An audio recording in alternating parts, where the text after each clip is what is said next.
ಜನವರಿ 25ರಂದು Reliance Limited Jio sound box ಅನ್ನು launch ಮಾಡುವುದರ ಮೂಲಕ ಫಿನ್ಟೆಕ್ ಬಿಸಿನೆಸ್ ದೈತ್ಯ ಪೇಟಿಎಂ ಸೇರಿದಂತೆ ಎಲ್ಲರೂ ತಿರುಗಿ ನೋಡುವಂತೆ ಮಾಡಿದರು. ಏನಿದು ಹೊಸ ಸೌಂಡ್ ಬಾಕ್ಸ್ ವಾರ್? ಇದರಿಂದ ಯಾರಿಗೆ ಏನು ಲಾಭ? ಇನ್ವೆಸ್ಟರ್ಸ್ಗಳಿಗೆ ಯಾವ ಆಯ್ಕೆ ಸೂಕ್ತ?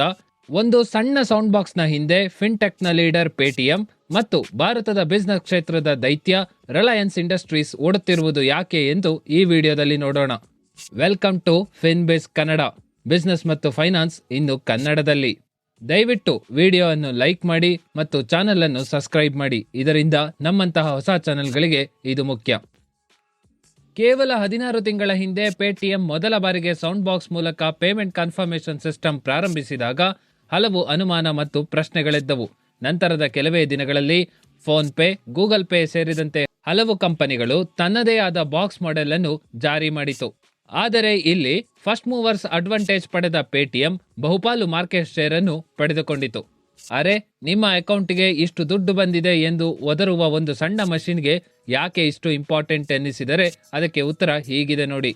ಸಾಮಾನ್ಯವಾಗಿ ಒಂದು ಸಣ್ಣ ಅಥವಾ ಮಿಡಲ್ ಲೆವೆಲ್ನ ಅಂಗಡಿ ಅಥವಾ ಯಾವುದೇ ವ್ಯಾಪಾರಸ್ಥರಿಗೆ ದಿನನಿತ್ಯ ತನ್ನ ಗ್ರಾಹಕರ ಜೊತೆ ಯುಪಿಐ ಪೇಮೆಂಟ್ ವಿಚಾರಕ್ಕಾಗಿ ವಾದ ಮಾಡುವ ಸ್ಥಿತಿ ನಿರ್ಮಾಣವಾಗುತ್ತಿತ್ತು. ಒಂದೋ ಗ್ರಾಹಕರೇ ಮೋಸ ಮಾಡುತ್ತಿದ್ದರೆ, ಮತ್ತೆ ಕೆಲವು ಬಾರಿ ಕನ್ಫರ್ಮೇಷನ್ ಮೆಸೇಜ್ನ ಗೊಂದಲದಿಂದಲೇ ಯುಪಿಐ ವ್ಯವಹಾರ ಸಾಗುತ್ತಿತ್ತು. ಆದರೆ ಇದರಿಂದ ಲಾಂಗ್ ಟರ್ಮ್ನಲ್ಲಿ ಗ್ರಾಹಕರ ಜೊತೆ ಸಂಬಂಧ ಹಾಳಾಗುತ್ತಿತ್ತಲ್ಲದೆ ದೈನಂದಿನ ವ್ಯವಹಾರವೂ ಕೂಡ ಹೆಚ್ಚಿನ ಟೈಮ್ ಅನ್ನು ತೆಗೆದುಕೊಳ್ಳುತ್ತಿತ್ತು. ಆದರೆ ಯಾವಾಗ ಪೇಟಿಎಂ ಸೌಂಡ್ ಬಾಕ್ಸ್ ಅನ್ನು ಡೆವಲಪ್ ಮಾಡಿತೋ ಆಗ ಈ ಎಲ್ಲ ಸಮಸ್ಯೆಗಳನ್ನು ಒಂದೇ ಬಾರಿಗೆ ಬಗೆಹರಿಸಿತು. ಇದಲ್ಲದೆ ಪೇಟಿಎಂ ತನ್ನ ಗ್ರಾಹಕರಲ್ಲದೆ ಬೇರೆ ಆಪ್ಗಳಿಂದಲೂ ಕೂಡ ನೇರವಾಗಿಯೇ ಪೇಮೆಂಟ್ ಮಾಡಬಹುದಾದ ಆಪ್ಷನ್ ನೀಡಿದ್ದರಿಂದ ಈ ಮೊದಲು ಅಂಗಡಿಯಲ್ಲಿ ಇದ್ದ 5-6 QR ಕೋಡ್ನ ಬದಲಿಗೆ ಪೇಟಿಎಂ ಸೌಂಡ್ ಬಾಕ್ಸ್ ಗಲ್ಲಾಪೆಟ್ಟಿಗೆ ಸೇರಿತು. ಪೇಟಿಎಂ ನಂತರ ಫೋನ್ ಪೇ ಸೇರಿದಂತೆ ಹಲವು ಕಂಪನಿಗಳು ಕೂಡ ಈ ಸೌಂಡ್ ಬಾಕ್ಸ್ ಅನ್ನು ಜಾರಿ ಮಾಡಿದರಾದರೂ ಪೇಟಿಎಂನ ಮುಂದೆ ಹೆಚ್ಚಿನ ಗೆಲುವು ಸಾಧಿಸುವಲ್ಲಿ ವಿಫಲವೇ ಆಯಿತು. ಇದರಿಂದ ಯುಪಿಐ ವ್ಯವಹಾರದಲ್ಲಿ ಉತ್ತಮ ಮಾರ್ಕೆಟ್ ಶೇರ್ ಅನ್ನು ಗಳಿಸಿದರೆ, ಮತ್ತೊಂದೆಡೆ ಈ ಸೌಂಡ್ ಬಾಕ್ಸ್ಗಳು ಅಪ್ಫ್ರಂಟ್ ಕಾಸ್ಟ್ ಪ್ಲಸ್ ಸಬ್ಸ್ಕ್ರಿಪ್ಷನ್ನ ಮೇಲೆ ನಿಂತಿದ್ದವು.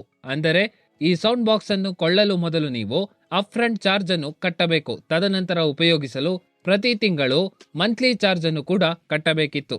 ಇದರಿಂದ ಪೇಟಿಎಂಗೆ 3 ಸೂಪರ್ ಪವರ್ ದೊರೆಯಿತು. ಅವುಗಳ ಪೈಕಿ ಮೊದಲನೆಯದು, ಒಂದು ಬಾರಿ ಸೌಂಡ್ ಬಾಕ್ಸ್ ಅನ್ನು ಮಾರಿದ ಮೇಲೆ ಪ್ರತಿ ತಿಂಗಳು ಬರುವ ಸಬ್ಸ್ಕ್ರಿಪ್ಷನ್ ಚಾರ್ಜ್. ಅಂದರೆ ಇಲ್ಲಿ ಸೌಂಡ್ ಬಾಕ್ಸ್ ಅನ್ನು ಮಾರುವಾಗಲೇ ಮೊದಲೇ ಒಂದಷ್ಟು ಚಾರ್ಜ್ ವಿಧಿಸಿದ್ದರಿಂದ ಸಬ್ಸ್ಕ್ರಿಪ್ಷನ್ನ ಮೇಲೆ ಬರುವ ಹಣ ಹೆಚ್ಚು ಕಮ್ಮಿ ಫ್ರೀ ಆಗಿಯೇ ಸಿಗುತ್ತಿತ್ತು. ಇನ್ನು ಎರಡನೆಯದಾಗಿ ಯುಪಿಐ ಮಾರ್ಕೆಟ್ ನಲ್ಲಿ ಸಿಕ್ಕ ಉತ್ತಮ market share. First movers advantage ಪಡೆದ ಪೇಟಿಎಂ ಸುಲಭವಾಗಿ ಎಲ್ಲ ಅಂಗಡಿಗಳ ಗಲ್ಲಾಪೆಟ್ಟಿಗೆಯಾಯಿತು. ಸಾಮಾನ್ಯವಾಗಿ ಯುಪಿಐ ಕಂಪನಿಗಳು ನಿಮ್ಮ ತರಹದ ಗ್ರಾಹಕರಿಗೆ ಯಾವುದೇ ಶುಲ್ಕ ವಿಧಿಸದೆ ಫ್ರೀಯಾಗಿಯೇ ಯುಪಿಐ ಸೇವೆಯನ್ನು ನೀಡುತ್ತದೆ. ಆದರೆ ಬಿಸಿನೆಸ್ ಮತ್ತು ವ್ಯಾಪಾರಸ್ಥರಿಗೆ ಸಾಮಾನ್ಯವಾಗಿ 1-2% ಶುಲ್ಕವನ್ನು ವಿಧಿಸುತ್ತದೆ. ಸೌಂಡ್ ಬಾಕ್ಸ್ನ ಕಾರಣಕ್ಕೆ ಹೆಚ್ಚಿನ ವ್ಯಾಪಾರಿಗಳು ಪೇಟಿಎಂ ಅನ್ನೇ ಉಪಯೋಗಿಸಲು ಪ್ರಾರಂಭಿಸಿದರು. ಇನ್ನು ಮೂರನೆಯದು, ಇದರಿಂದ ಸಿಕ್ಕ ಹೆಚ್ಚಿನ ಜನರ ಮಾಹಿತಿ ಮತ್ತು ಫೈನಾನ್ಷಿಯಲ್ ಡೇಟಾ. ಸಾಮಾನ್ಯವಾಗಿ ಸಣ್ಣ ಮತ್ತು ಅತಿ ಸಣ್ಣ ವ್ಯಾಪಾರಸ್ಥರಿಗೆ ಸಣ್ಣ ಅಮೌಂಟ್ನ ಲೋನ್ಗಳು ಅರ್ಜೆಂಟ್ ಆಗಿಯೇ ಬೇಕಾಗಿರುತ್ತದೆ. ಸಾಮಾನ್ಯವಾಗಿ ಇದನ್ನು ಡಿಸ್ಟ್ರಿಬ್ಯೂಟರ್ಸ್ಗಳು ನೀಡುತ್ತಾರಾದರೂ ಕೂಡ ಹಲವು ಬಾರಿ ಬೇರೆ ಬೇರೆ ವಸ್ತುಗಳನ್ನು ಬೇರೆ ಬೇರೆ ಡಿಸ್ಟ್ರಿಬ್ಯೂಟರ್ಗಳಿಂದ ಪಡೆಯುವುದರಿಂದ ಸಣ್ಣ ಮತ್ತು ಅತಿ ಸಣ್ಣ ವ್ಯಾಪಾರಸ್ಥರಿಗೆ ಇದು ಅತ್ಯಂತ ಸುಲಭವಾಗಿ ಸಿಗುವುದಿಲ್ಲ ಮತ್ತು ಈ ಸಾಲಕ್ಕಾಗಿಯೇ ಬ್ಯಾಂಕ್ಗಳಿಗೆ ಓಡಾಡುವುದು ಕೂಡ ಕಠಿಣ.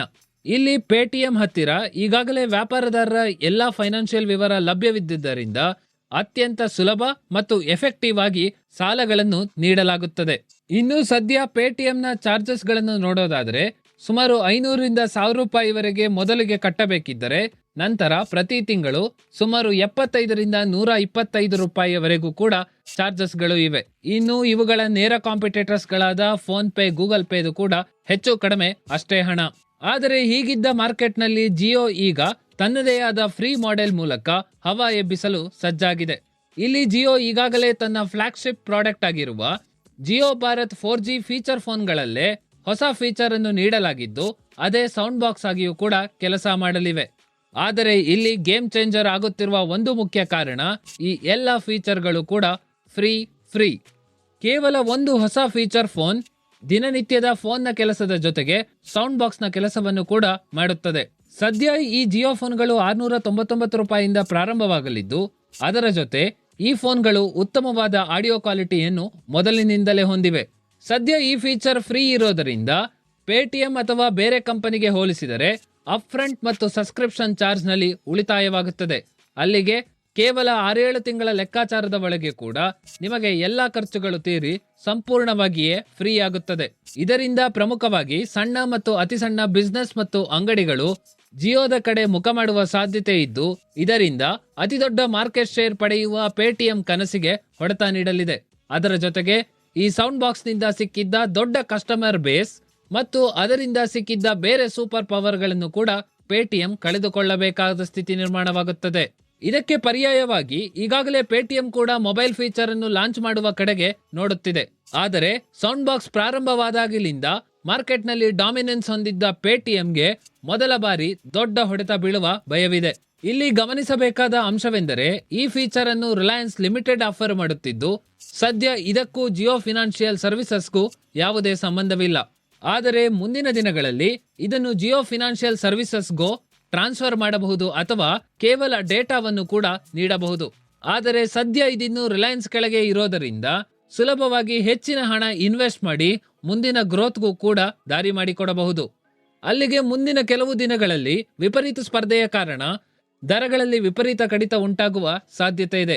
ಅದರಿಂದ ಅತಿ ಸಣ್ಣ ವ್ಯಾಪಾರಸ್ಥರಿಗೆ ಲಾಭವೂ ಆಗಲಿದ್ದು, ಸದ್ಯ ಟೈರ್ 1 ಮತ್ತು ಟೈರ್ 2 ಸಿಟಿಯಲ್ಲಿ ಮಾತ್ರ ಹೆಚ್ಚಿನ ಬಳಕೆಯಲ್ಲಿರುವ ಸೌಂಡ್ ಬಾಕ್ಸ್ ಮುಂದಿನ ದಿನಗಳಲ್ಲಿ ಸಣ್ಣ ಸಿಟಿ ಮತ್ತು ಗ್ರಾಮಾಂತರ ಪ್ರದೇಶಗಳನ್ನು ಕೂಡ ತಲುಪಿದರೆ ಆಶ್ಚರ್ಯವಿಲ್ಲ.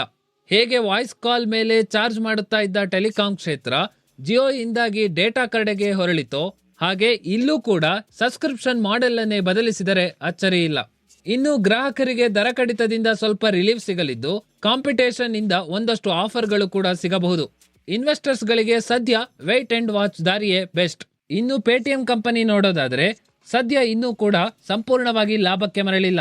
ಕಳೆದ 12 ಕ್ವಾರ್ಟರ್ಗಳಲ್ಲಿ ಕೇವಲ 1 ಕ್ವಾರ್ಟರ್ ಮಾತ್ರ ಲಾಭವನ್ನು ಗಳಿಸಿದೆ. ಅದರ ಜೊತೆ ರೆವೆನ್ಯೂ ಮಾಡೆಲ್ ನೋಡೋದಾದ್ರೆ ಸುಮಾರು 15% ರೆವೆನ್ಯೂ ನೇರವಾಗಿ ಸೌಂಡ್ ಬಾಕ್ಸ್ ಇಂದಲೇ ಬರುತ್ತಿದ್ದರೆ, ಸುಮಾರು 35% ರಷ್ಟು ರೆವೆನ್ಯೂ ಹಣ ಇಂಡೈರೆಕ್ಟ್ ಆಗಿ, ಅಂದರೆ ದಿನನಿತ್ಯ ವ್ಯವಹಾರದ ಮೇಲೆ ಲೋನ್ ಮತ್ತು ವ್ಯಾಪಾರಸ್ಥರಿಂದ ಪಡೆಯುವ ಕಮಿಷನ್, ಹೀಗೆ ಒಟ್ಟಾರೆ ಸೌಂಡ್ ಬಾಕ್ಸ್ ನಿಂದ ಸುಮಾರು 50% ರೆವೆನ್ಯೂ ಹರಿದು ಬರುತ್ತಿವೆ. ಆದರೆ ಈಗ ಈ 50% ರೆವೆನ್ಯೂ ಮೇಲೆ ಜಿಯೋದ ಕಣ್ಣು ಬಿದ್ದಿರೋದ್ರಿಂದ ಮುಂದಿನ ದಿನಗಳಲ್ಲಿ ಪೇಟಿಎಂ ಹೆಚ್ಚಿನ ಒತ್ತಡವನ್ನು ಎದುರಿಸಬೇಕಾಗುತ್ತದೆ. ಆದ್ದರಿಂದ ಹೊಸದಾಗಿ ಲಾಂಗ್ ಟರ್ಮ್ ನಲ್ಲಿ ಇನ್ವೆಸ್ಟ್ ಮಾಡುವವರು ಲಂಸಮ್ ಇನ್ವೆಸ್ಟ್ ಮಾಡದೆ SIP ಅಥವಾ ಸ್ವಲ್ಪ ಕಾದು ಇನ್ವೆಸ್ಟ್ ಮಾಡುವುದೇ ಒಳ್ಳೆಯ ಆಯ್ಕೆ.